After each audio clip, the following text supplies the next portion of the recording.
Just a minute. We have 2 hours from now, or we have 2 hours from 9? From 9? And until 11. I think that we are limited in our rationality. We have limitations that have to do with time. We don't have all the time of the world to think. We have limitations that have to do with information. We can have certain information, not all information. We have cognitive limitations. So thinking, for me, it's not a full rational problem. Choice theories of economic models suppose that we were absolutely rational. I think we are not. Our prefrontal cortex is very young, so we are more emotional than rational. We simplify our choices, but this limited rationality most of the time is successful. But a lot of fallacies are committed, a lot of biases. Attributional error or mistakes are product of circumstances, others are dispositional traits, wishful thinking, confirmation bias, availability, essentialism, Barnum effect, and so forth. And Daniel Kahneman has said that we have 2 systems. One system consists in thinking slowly, that is what we call rational system, and we have another system that consists in thinking quickly. This has to do with intuitions, with emotions. I don't think that emotion is irrational. We know because of the studies of Damasio, Antonio Damasio, that we could not choose without emotions. People that have their brain damaged cannot choose because what emotion does is allows us to decide and not to continue evaluating pros and cons. Okay. What is irrational for me? When we commit fallacies, we are irrational. When we have biases, we are irrational. When emotion blinds us, we are irrational. Not when we have good emotions in the good moment, as Aristotle said. When we just imitate others and we don't think by ourselves.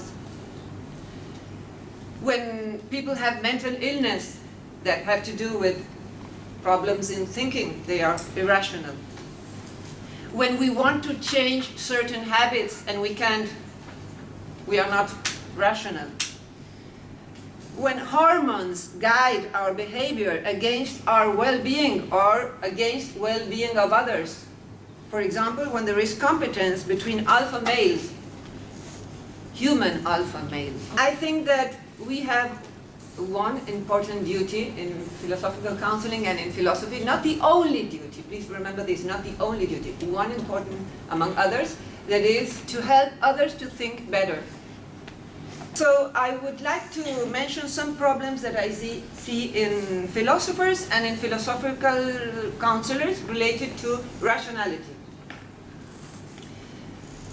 Some philosophers and some philosophical counselors only know 3 or 4 fallacies. Because in general, we don't have, at least in many universities, a good education related to fallacies. So I see in forums, they commit them when they dialogue with other philosophers, 1, ad hominem, auctoritas, etc., etc. Some of them know them and use them against, yes, and some of them don't. I think that the case is more the last than the former. They ignore biases, they don't know them. They know 1 or 2, but there are many, and we should work with that.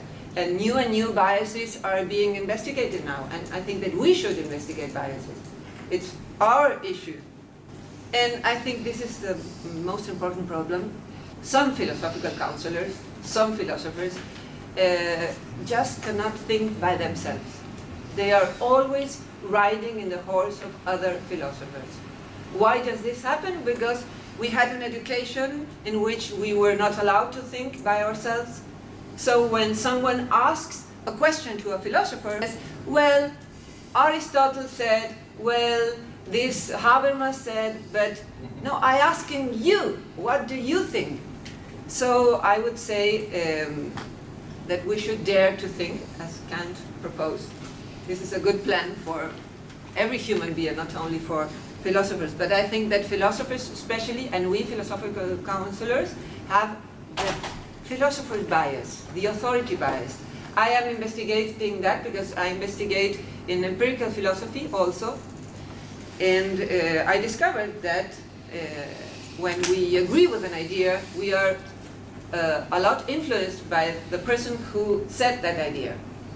From 10% to 50%. I made experimental research with that. So I think another problem with rationality and philosophical counselors and philosophers is that we confuse association of ideas with causal relation. So in a philosophical counseling session, one philosophical counselor listens to a word and he associates ideas.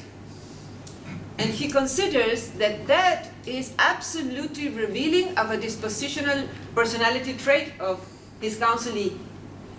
It may be, but it may not be. When Louise Hay says that people who wear glasses don't want to see, that is not a causal relation. That is just an association of ideas. I saw many tape recordings of philosophical counselings in YouTube, and the mistake they commit more is confusing association of ideas with causal relation. Why? Because they don't believe in experimental research. They think that philosophy is there in the sky and has never going to go to see what happens beyond thought. So we are in the same point of Descartes. He thought that if we can think in God as a being with all perfection, that God exists. Another irrational aspect of philosophers and philosophical counselors is the irrelevance of many of their topics. We are knowing more and more about less and less, and one day we will know everything about nothing. So, philosophical counseling has differentiated itself from academic philosophy, not focusing on authority figures, but on philosophical reflection. The subjects of the philosophical cafes are usually not based on the name of philosophers, but on philosophical ideas. To be consistent with this project, we must stop repeating dogmatically the insights of philosophers and test them when it is possible. We must base our practice on scientific evidence, even when philosophy exceeds the perimeter of science. Please remember this sentence, because probably the first person who will raise his hand, Lydia, please listen to this, will object this. Even when philosophy exceeds the perimeter of science. There is a movement in the world. It started in Yale. Its name is experimental philosophy. The logo is an armchair that is burning, because they say that philosophers have been in the armchair. They have to stand up and start investigating. We should reject all authoritarian practices that impose ideas based on authority and are not based on evidence. Philosophers should start doing empirical research and dialogue with other disciplines. One thing that many philosophical counselors do is, I think that this has to do with a dispositional trait that you have. And they think that if the counselee agrees, that is true.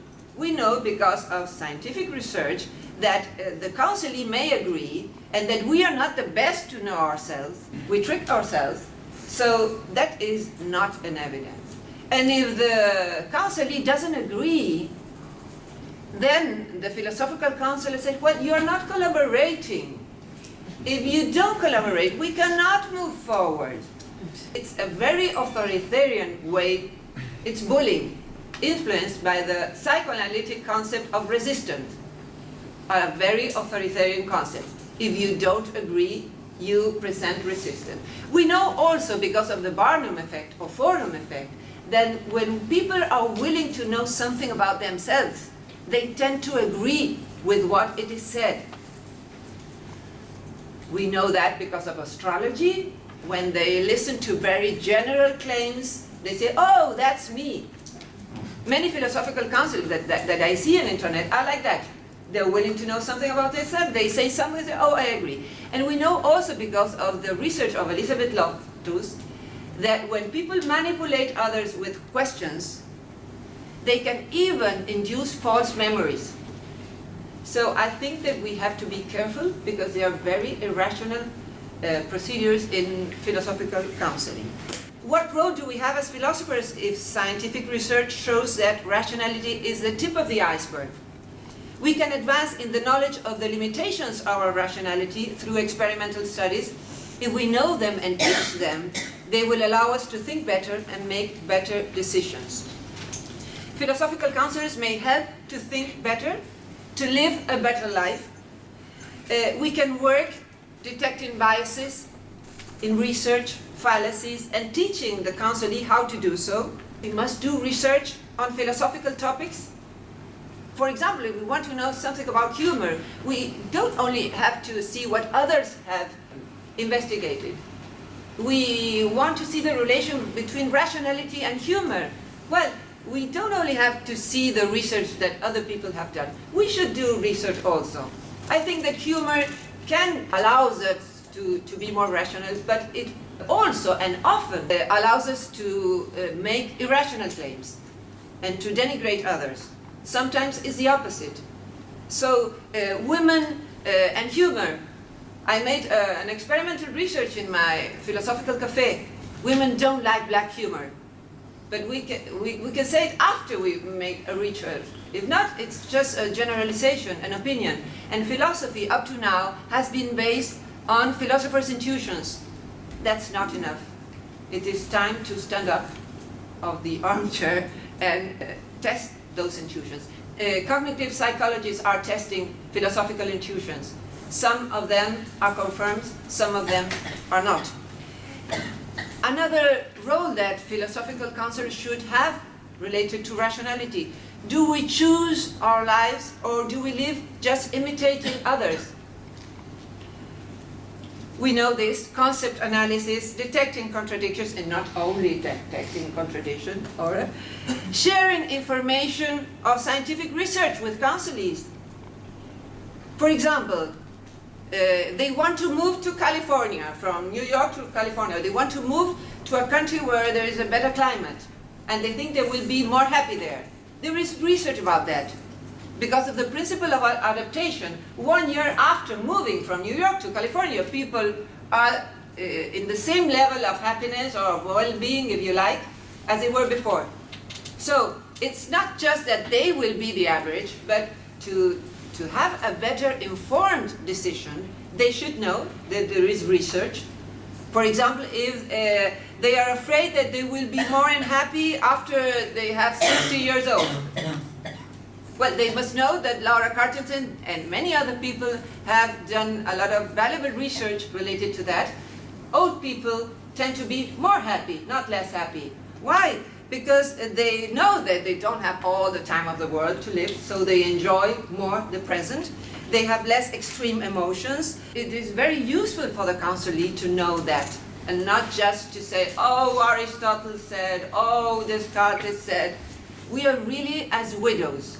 Widows pass their whole life saying, oh, my husband was so wonderful, my favorite philosopher, and the whole life they repeat the same talk of the same philosopher, and really we are widows. So, I finish. Examined life is rational, and that is a good goal for philosophy. Thank you, Roxana. I think yes, we have to be acquainted with the reality and the reality of philosophers as well. Well, good morning. I first want to begin with some conceptual frameworks to think about rationality. I think rationality can be conceived as the faculty of giving and assessing reason. I will say a quote from Aristotle. It is the business of one who knows a thing, first, to avoid deceiving himself with fallacies in the subjects which he knows, and second, to be able to expose the man who deceives with fallacies. And of these accomplishments, the first depends on the faculty of giving reasons for a claim, and the second upon the faculty of assessing the reasons given by others. So I think these two abilities are the definition of rationality, and they show the connection between rationality and rational dialogue. Rationality is the ability to exert reason in a rational dialogue. Both an interpersonal rational dialogue and intrapersonal, because we talk with ourselves. Also, it shows that the examined life implies the exercise of rationality, because it implies a rational dialogue with ourselves and with others. The concept of rationality is related to a whole framework. First, rationality concerns different areas, including onto-epistemic rationality, which is the rationality about the beliefs about the world and about ourselves.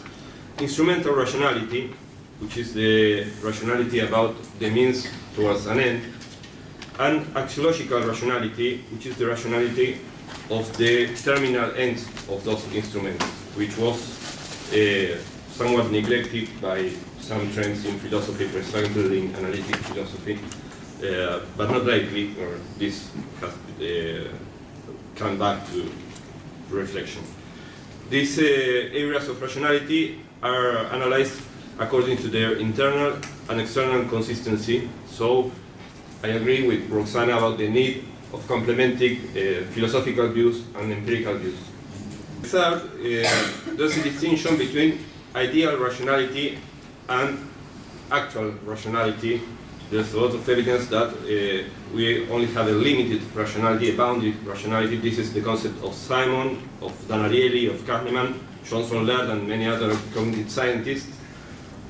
Because we have cognitive limitations of our memory, of our imagery, of our capacity of making mental models of the arguments, and cognitive biases and emotions that bias our thought. So humans are semi-rational. They are not ideal rational, except in ideal conditions, very limited, very quotated. Other distinction between reasoning and reasoned and reasonable. Reasoning is the process, the psychological process of thinking about reasons, while reasonable is that a thought is in accordance to good reasons, so it's a normative concept.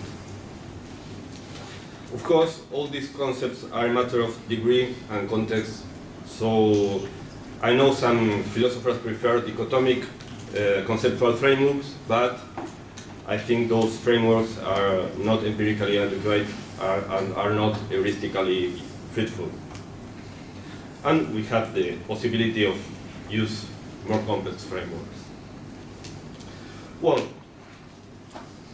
what is irrational then? I think the irrationality is the lack or impairment or avoidance of rational dialogue.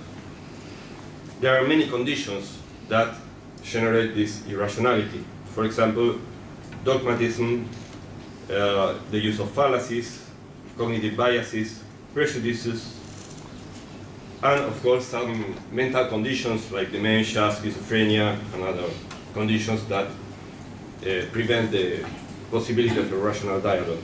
But without going so far, as I said before, we are all semi-rational and we all have areas of irrationality. In the few decades, there was a strong criticism of rationality. I think this has a good part and a bad part. The good part is that it was useful to know the limits of rationality. All these ideas of bounded rationality, of our own limits, are very present after this criticism, and all the confusion between the ideal of rationality and what was in fact the imposition of some kinds of thought about different issues. So that's the good part. But the bad part is that the criticism had several overclaims in which rationality seemed to be somewhat impossible. An interesting example is Cuán, who was often used as a paradigmatic example of this trend. The first Cuán talked about a pervasive incommensurability, which would prevent the possibility of rational dialogue. But later, Kuhn himself modified this position. In 1983, he began to talk about local incommensurability. So the incommensurability is only about some parts of the conceptual frameworks, and the rest of the conceptual frameworks are shared because we are all human. So local incommensurability doesn't prevent the possibility of rational dialogue. Other issues, the relation between rationality and emotion, intuition, spirituality, I think they are not dichotomic.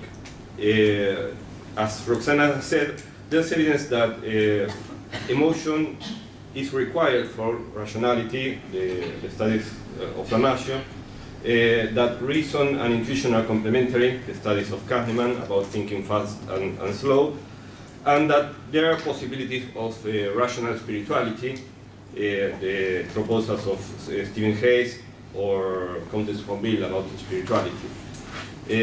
But I think in the three cases, it's possible to have both rational and irrational emotions, rational and irrational intuitions, and rational and irrational kinds of spirituality.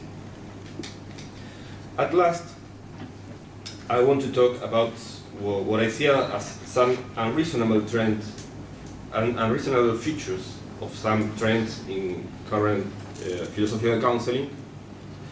First, the disconnection with, from empirical research, about which Roxana has talked. Second, the sharp demarcation between philosophical counseling and psychotherapy, which is based on a straw man of psychotherapy. A mix of just some parts, for example, psychiatry, which works with pharmaceutics, psychoanalysis, which has a particular methodology, the usage of DSM and symptoms, but that's a straw man. Psychotherapy is much bigger than that, and the sharp demarcation requires this straw man, because if we include the psychotherapists that are closer to philosophical counseling, the whole project of demarcation crumbles down.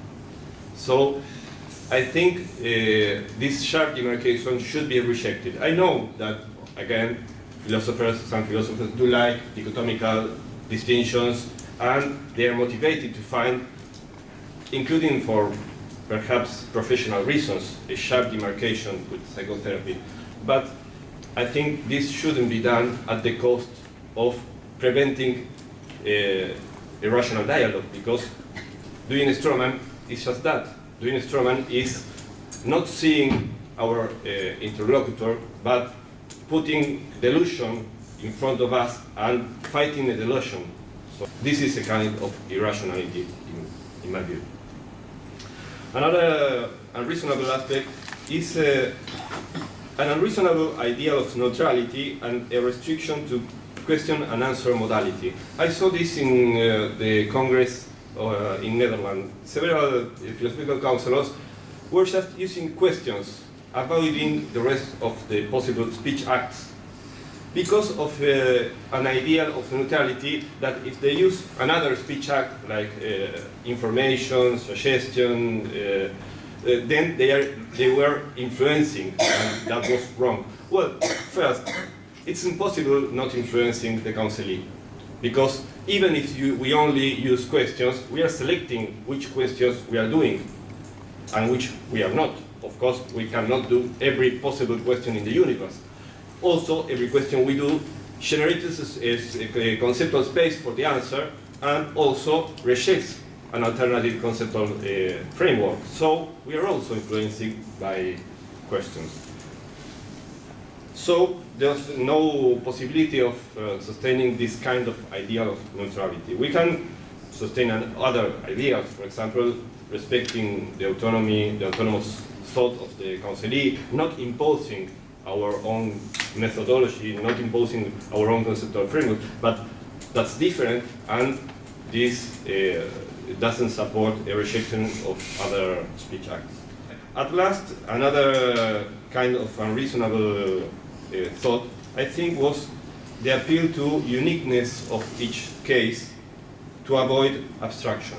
And this was a topic that we mentioned yesterday, because the possibility of a taxonomy of problems or themes, I think is a very useful project. As I said, not a project that should be imposed on everyone, because I think it's valuable to have a pluralism of views, and perhaps not everybody wants to use the taxonomy. In a sense, everything is unique, but if we avoid the abstraction, we cannot think.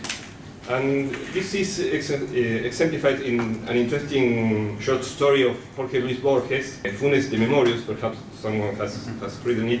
It talks about a person who cannot make abstractions because he sees everything so much different from any other thing that he cannot see any similarity between two different things. So Borges writes, it was not only difficult for him to understand that the generic term dog embraced so many unlike specimens of differing sizes and different forms. He was disturbed by the fact that the dog at 314, seen in profile, should have the same name as the dog at 315, seen from the front. His own face in the mirror, his own hands, surprised him on every occasion. Well, this kind of avoidance of abstraction, I think, prevents our thinking and prevents a potentially fruitful and heuristic project that was proposed by Peter yesterday. Well, that's all. Thanks.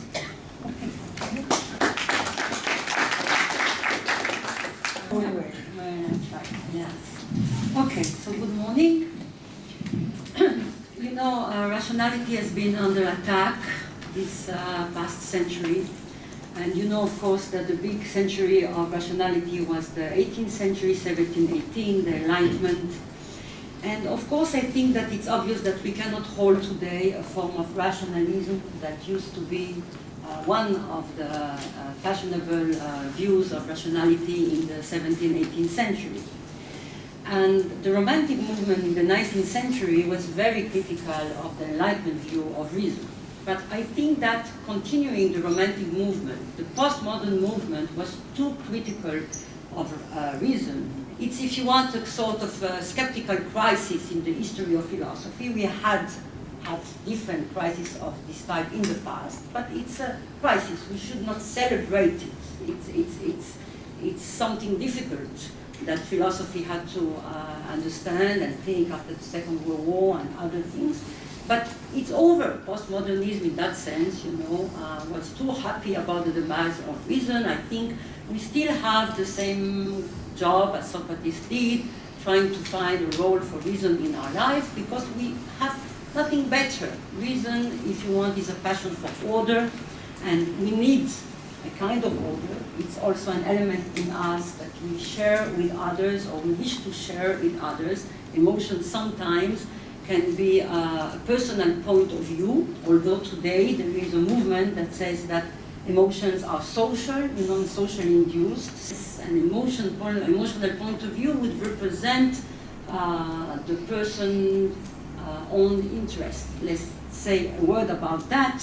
For example, if I have anger, if I have fear, if I have, as you say, pain, shame, it's very personal. It's how am I perceived, how I perceive myself in comparison with other people. Now, which view of rationality is rational, I think, or reasonable, I think, to have nowadays? Well, it's Karl Popper view of rationality. It's a very limited view, very humble view. It just equates rationality with criticism. It's a via negativa. We are all dogmatic, and all we can do is attempt to bring our views, religious, metaphysical, whichever views we have, emotional, under scrutiny. You know, if we agree to have them criticized by ourselves or others, this is an advance in rationality. This is all we can do. If they are refuted, we should accept that we're refuted. We can have hypotheses or tentative views about things and agree to let them be criticized openly, because this is the way we advance. Integration of various parts or aspects or elements, emotions, desires, instincts, and also this ordering function which may be called reason. Outside of philosophy, there is very little practice in thinking. Even very, very well-educated people from highly viewed professions, when it comes to clear thinking, you know, they are very, very shy at that, very out of practice, you know, very immature in a sense. So I think that as philosophers in society, our role, first and foremost, is to promote this kind of clear thought, you know, kindly maybe, you know, friendly. It may not be popular, but this is always our role within society. The goal is the integration of the whole personality, the emotions and the desires and etc. So, what is non-rational in my view? Non-rational in my view is to put some order on a mess. So you have first, of course, to know the emotion and to feel it fully. You have to know what's in your closet before you can order it. So you have to take everything out and examine it, yes, and see if you want it in. But what is non-rational in my view is to finish with the pain as you began, or to finish with the shame as you began, or with the anger. Because when you look at the anger, then some kind of reason or rationality should look at the emotion, understand it, have some kind of compassionate criticism towards it, and say, okay, you feel anger because you are not at the center of attention. But this is not the end of the story. It's the alpha, but it cannot be the omega. There are other people. So reason would be, for me, the agent within us that will bring the demands of other people that are reasonable, that compete with our own demands.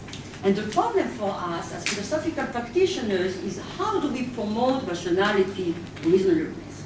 So I have my own view of how to do it. I am convinced that the fact that philosophy from its inception has been intimately connected with humor is something of importance. When you look at Socrates, he was a humorous guy, and he was, according to Xenophon, using jokes, not only an ironic guy, the way that Plato portrays him. And I think that the teacher of philosophy, the first teacher, the best teacher of philosophy, uses humor all the time. It's not per accident. So we need humor in order first to acknowledge this world, to bring forth inside us all of the point of view, different emotions. Emotions do not come one by one, they come usually in pairs, opposing pairs, there is ambivalence. Then you have the voice or the voices of reason, because there are many sometimes, not only one.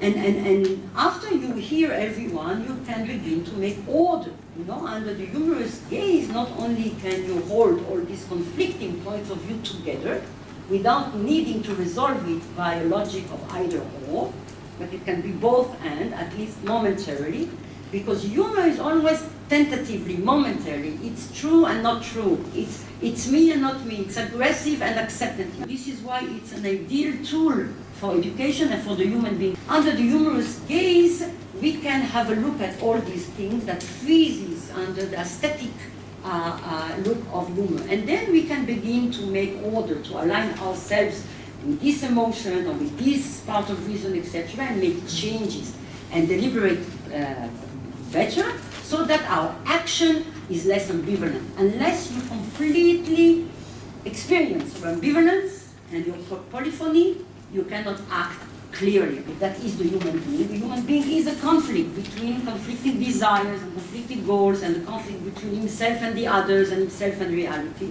It's important, I think, not to solve this conflict, but with humor we have a tool that allows us to live with unresolved conflict and to live well and in harmony. I would add to the Greek ideal that you can live in harmony, but you need humor because it cannot be a rigid harmony. It has to be supple. Yeah? So there's more to say there, but I think that the best tool we have for philosophical practice, a way of bringing rationality, reasonableness to people, is to use humor first in ourselves, then in the practice I can show how I cannot do it now, because this is a way of bridging the gap between the rational and the non-rational in that the emotions, bringing the emotion to the best possibility of action that we want, feeling everything and still acting clearly. We give room for questions. You have overwhelmingly advocated rationality, most of it. Now, where do you think the relationship between rationality and being a good person is in the context of being a philosophical counselor? Do you feel that it's important for a philosophical counselor to be a good person? Can a philosophical counselor be a bastard? I mean, a bastard can be a perfectly rational person. Absolutely. I can perfectly rationally burn someone's house if I want to achieve something that the burning of the house will productively and relatively elegantly lead to, at least from an instrumental point of view of rationality. Now, if you're wanting to help someone, you are in a fundamentally different position from that of a priest. I have a friend who is a priest, who often confesses people, and he often says, look, it is not important whether I'm a good person or a bad person, because what I do is I simply carry electricity, the higher electricity. And what do you think that there is something more than the rationality that we deliver to the clients? Yeah, it's okay. I think we understood you. Thank you very much. Thank you for reminding us that we can be rushed in several ways. And I want to build briefly on something Roxanne said. I have a proposition for the panel that all of you took interesting and different approaches. I think they all point to one conclusion. I want to ask you if you agree or not agree. And Roxanne, you touched on this with economics, and you mentioned other good things. But look, it's a fantasy, this business of a rational actor. And because economists are trying to, they have physics envy. They want people to behave like an ideal gas so they can make general, equations that work. But it doesn't. And it doesn't. Von Neumann and Morgenstern in the inception of this, the theory of rational choice, yes, economic games. They said in the preface, and they had formalized this whole process of rational choice, they said there was no satisfactory treatment of the question of rationality. At bottom, it's incoherent. And the best they could do was instrumentalize it and measure it as possible consistency between our preferences and our behavior. And that will change from minute to minute, and Borges is actually right about that too, although he was pointing it out for a different reason as being wrong. It's right. None of us is consistent. You can't do intrapersonal comparison of utilities. That fails. And when you try and do intrapersonal comparison of utilities, it fails worse. So the conclusion this leads to is that we all have a working conception of rationality. We have to assume it to be a working conception, and we work with it ourselves and with our clients. But at bottom, perhaps, the issue really is incoherent for other reasons. And that's what I think each one of you was suggesting in your own way. Yeah. Is it not? You're looking at me. I'm asking.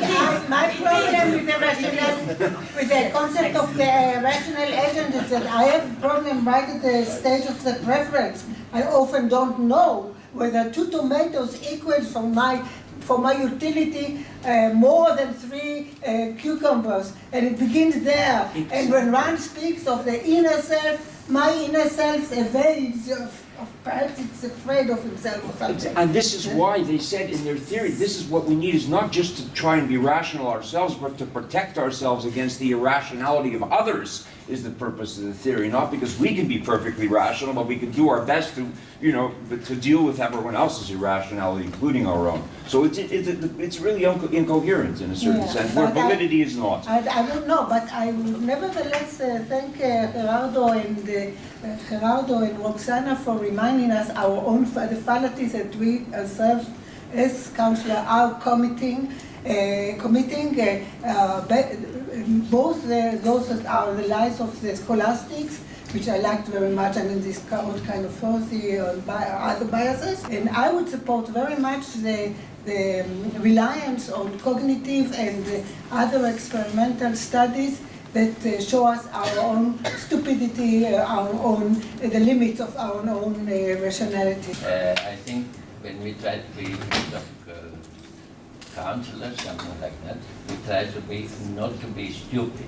That is our rationality, and I can explain what I mean, because my professor I had at university, we had the best seminars about Hegel. It was very interesting. Then we went to drink a beer, and he spoke like I don't know, like an idiot. It's very stupid.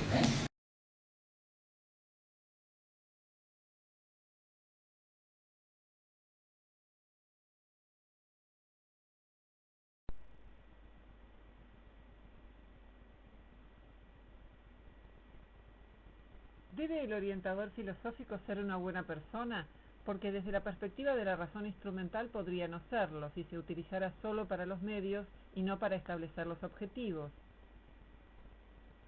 Convertirse en una buena persona implica ser racional en los objetivos. A esto remite la racionalidad axiológica que se ocupa de los valores, es decir, de los fines.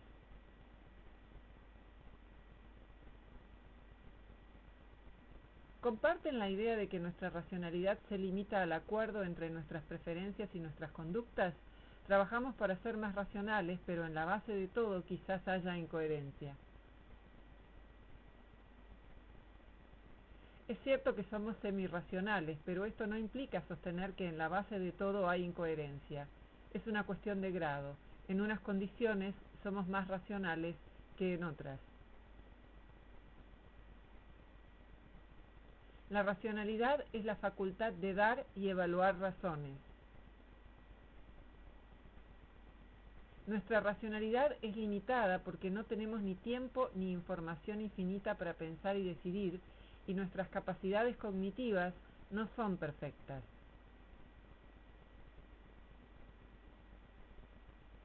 Pero podemos incrementarla aprendiendo a identificar falacias, que son razonamientos inválidos y no afirmaciones falsas, a conocer nuestros sesgos, distorsiones cognitivas, informándonos sobre estudios empíricos concernientes a los temas que los requieren para pensar con mayor objetividad. La posmodernidad fue una crisis escéptica más en la historia de la filosofía. Hubo otras. Todavía tenemos por delante la misma tarea que Sócrates, la de poner orden en nuestras vidas mediante la razón. No hay una herramienta mejor que la razón, que debería llevarnos a examinar compasivamente nuestras emociones y, si es necesario, criticarlas. El posmodernismo tuvo aspectos positivos, el reconocimiento de los límites de la racionalidad y del hecho de que a veces se la confunde con la imposición de valores particulares, de una cultura, de un individuo. Pero lo negativo fue que la crítica exageró al sugerir que no es posible el diálogo racional entre culturas o paradigmas diferentes, sin tener en cuenta que esta comunicación existe porque parte de nuestros marcos conceptuales son compartidos en virtud de que todos somos seres humanos. Hoy en día es razonable entender la racionalidad tal como lo hizo Karl Popper. Avanzar en el conocimiento es huir del error. Conocemos refutando. Todos somos dogmáticos, pero podemos examinar nuestras ideas y emociones. Si aceptamos criticarlas en nosotros mismos y en los demás, somos más racionales. Si somos refutados, deberíamos aceptarlo. Es todo lo que podemos hacer, urdir hipótesis y someterlas a crítica. Es posible concebir una espiritualidad racional, un conjunto de prácticas psicológicas y sociales que den sentido a la vida sin recurrir a entidades sobrenaturales que carecen de evidencia. Hay emociones racionales e irracionales, intuiciones racionales e irracionales y espiritualidad racional e irracional. El primer rol de los filósofos en la sociedad es el de promover la claridad de pensamiento. Puede que esto no sea popular, pero es necesario hacerlo y de manera amigable. El humor puede ayudarnos a ser racionales porque nos permite ver dentro de nosotros mismos otros puntos de vista y, al menos momentáneamente, no resolver nuestras contradicciones e incluso disfrutarlas. Luego la ambivalencia puede ser disuelta. Hasta ahora la filosofía estuvo basada en intuiciones. Es hora de que los filósofos las contrastemos en estudios experimentales, tal como lo hacen ya los psicólogos cognitivos. Debemos juzgar las ideas por su valor intrínseco y no porque están avaladas por figuras de autoridad. Un estudio experimental que realicé mostró evidencias de una distorsión que podemos denominar halo de autoridad, por el cual las personas sobrevaloran o subestiman una idea en función de su autor. Algunos filósofos no pueden pensar por sí mismos, están siempre a caballo de la autoridad de otro filósofo. Son como viudas que consagran la vida entera a exaltar las virtudes de sus difuntos maridos. En la medida en que estamos tratando de convencer a otro y no pegándole, nos comprometemos con la facultad de la razón, aun cuando lo que digamos no sea razonable. La fe se refuta a sí misma, es creer sin buenas razones. Ser mejores personas implica saber cómo funcionan las cosas.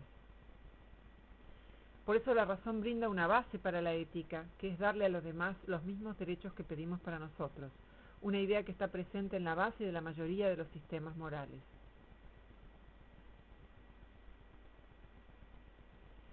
No fue fácil conquistar algunas ideas proclamadas por la Ilustración.